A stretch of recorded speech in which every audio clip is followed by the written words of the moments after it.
Okay, start talking to you in a minute. I hope this works. I got myself a what you call it, clone, GoPro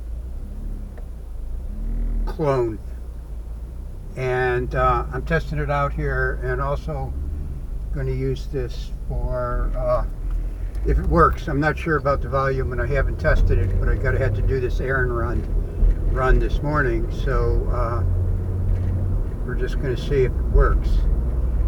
Getting ready to leave the States here, sorting things out, getting things done, one thing another.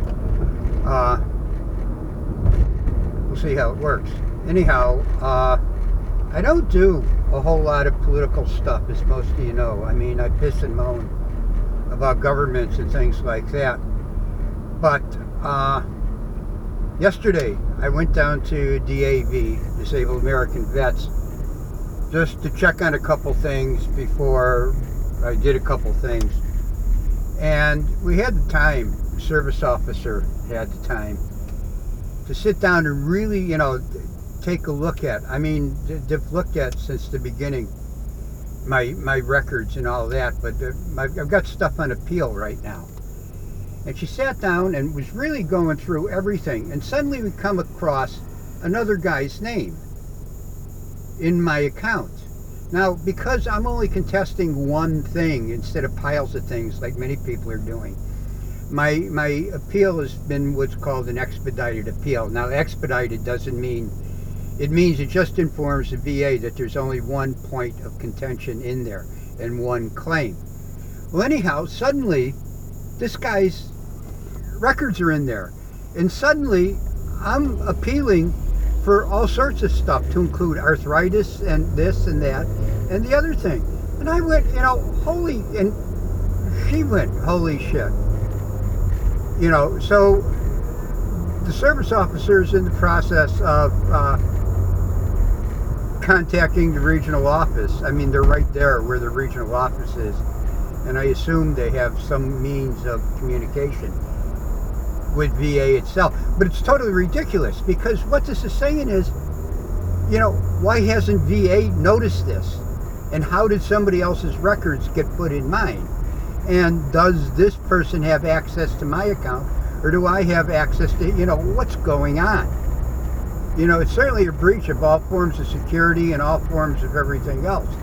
So, I don't know. I hope to hear soon. But the other part of this is, going back to governments.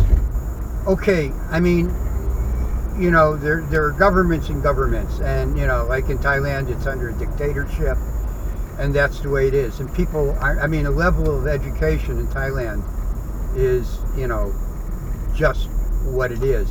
But here in the States, in my lifetime, in the last 40 years, listening to politicians going on about, we have to provide, our veterans, our wounded warriors, our veterans should receive, must have the best health care available, period. Well, it's bullshit. Now, they've been doing this for 30 years, and nothing's gotten better. It's only gotten worse. Now, I don't think, as veterans, we're unique. Yeah, we're special. I'm special. We're all special. But we're not unique. The Department of Veterans Affairs isn't. So how much shit are they really totally screwing up?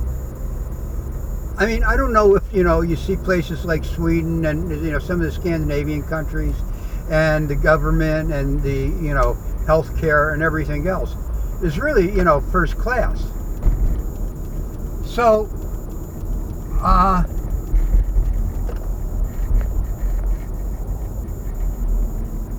what, how bad is it? We're talking about, let's say America is one of the top 10 or top, say, 20 governments in the world. And Thailand, which, consistently comes out at the bottom of everything, except it's at the top for being the most dangerous roads in the world. But I just wonder, being an anarchist, sort of, I'm becoming in this whole thing, because it's just totally screwed up. this is, I look at VA and I go, you know, and they only have to take care of, you know, I don't know how many million, but it's certainly just a percentage of the population of the United States. Now, these places that have to handle information, healthcare, for most everybody in the United States, what the hell happens? Okay, I'm going to stop because the screen's gone black and I don't know what's going on.